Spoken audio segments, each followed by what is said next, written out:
नमस्कार दोस्तों, UGC 2016 paper third MCQs discuss कर रहे हैं। 20 क्वेश्चन है इसका। In a BJT for a particular amplifier lower, इसका मतलब क्या होता है? Lower the internal resistance of signal source, higher is the overall gain. ये फर्स्ट स्टेटमेंट है। सेकंड है, for a particular design higher the level of load resistance, higher is the level of AC gain. तो दोनों statements true हैं। ठीक है, कि किसी भी पर्टिकुलर एम्पलीफायर के लिए अगर इंटरनल रेजिस्टेंस लोअर है तो यानी कि हायर ओवरऑल गेन होगा, और अगर हायर आरएल है तो higher is the level of AC gain होगा। ठीक है, तो इसमें आप देखो आंसर क्या है। A V is equal to A one into R L upon R I. इसमें देखो जब वोल्टेज गेन हाई होता है तो लोड रेजिस्टेंस भी हाई होगा। ये एक एक्सप्रेशन है ना। A V is equal to actually A I होना चाहिए। A V is equal to A I R L by R I. जब ए वी हाई कब होगा? जब न्यूमरेटर आर एल हाई होगा और आर आई कम होगा।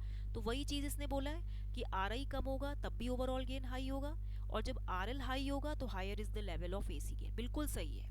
नेक्स्ट क्वेश्चन है, फॉर ईच ट्रांजिस्टर कॉन्फ़िगरेशन, हर एक ट्रांजिस्टर कॉन्फ़िगरेशन के लिए क्या होता है जो आपका करंट गेन होता है, this is equal to minus V output by V input into Z I upon R L, ये होता है। एंड जो एवीएल होता है, this is also equal to minus AVL into Z I upon R L. ये एक formula है। हर एक ट्रांजिस्टर की कॉन्फ़िगरेशन के लिए current gain is minus V output by V input into Z I by R L and minus AVL into Z I by R L. ये formula है, इसे याद कर लीजिए। नेक्स्ट क्वेश्चन है, Bode plot is also called logarithmic plot. बिल्कुल true है ये।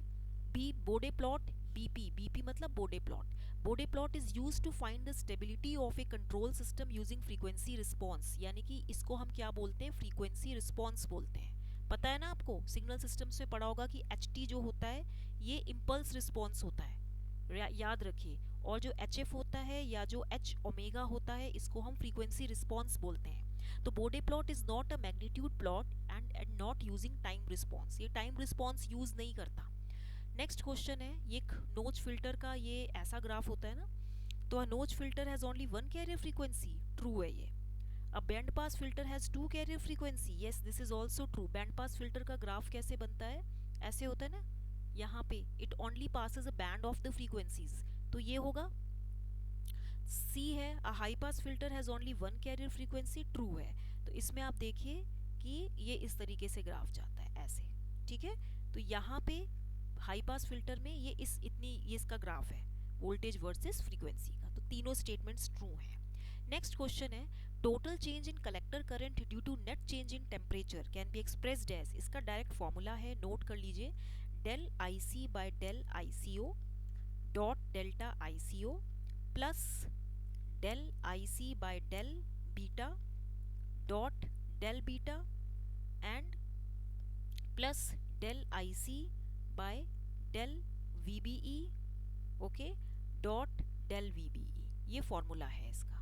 ठीक है, del I C by del I C O delta I C O plus del I C by delta beta into delta beta plus del I C by del V B into delta V B. Delta is a small incremental change होता है, ये इसका answer है। Next question है, for for half full wave rectifier circuit. देखिए 25th question, for half wave rectifier, इसको हम क्या बोलते हैं? एच डब्ल्यू आर को half wave rectifier. DC current कितनी होती है? I D C is I M by pi होता है, ये फॉर्मूला होता है। ठीक है, and 1/2 pi integral 0 to pi I M sine omega T होता है। तो इसका ग्राफ ऐसी तो बनता है 0 पाई 2 पाई, 0 पाई 2 पाई। नेक्स्ट क्वेश्चन है आपका 26th क्वेश्चन में आप देखिए, for clocked sequential circuits, for clocked sequential circuits, for clocked sequential circuits, sequential मतलब which is depending on present input and past output, previous output. ठीक है, तो यहाँ पे ए दिया है आपको कि स्पीड ऑफ ऑपरेशन, एसओपी मतलब कि speed of operation, it depends on maximum allowed clock frequency। Second option है इसका कि in sequential circuits any number of number of inputs can change simultaneously, can change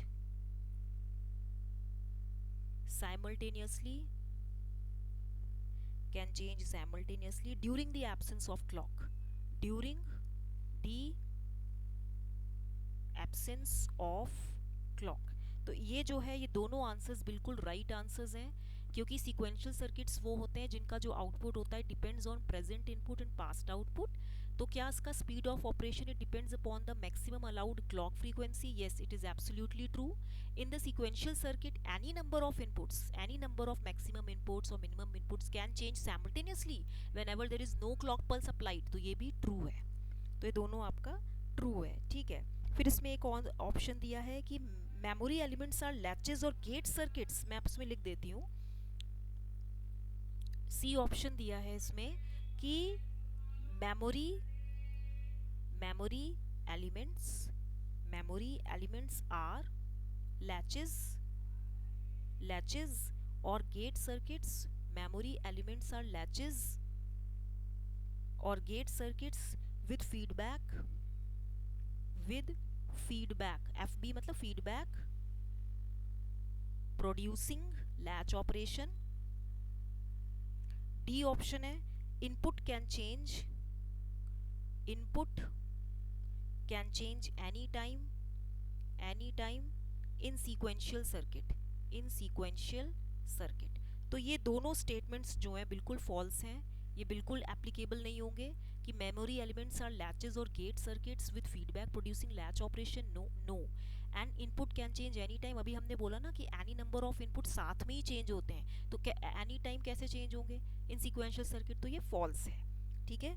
तो आज मैंने आपको इतने ही क्वेश्चन कराती हूँ. नेक्स्ट टर्न पे देखेंगे. इसको लाइक शेयर सब्सक्राइब करना मत भूलिएगा. Okay, till then good bye.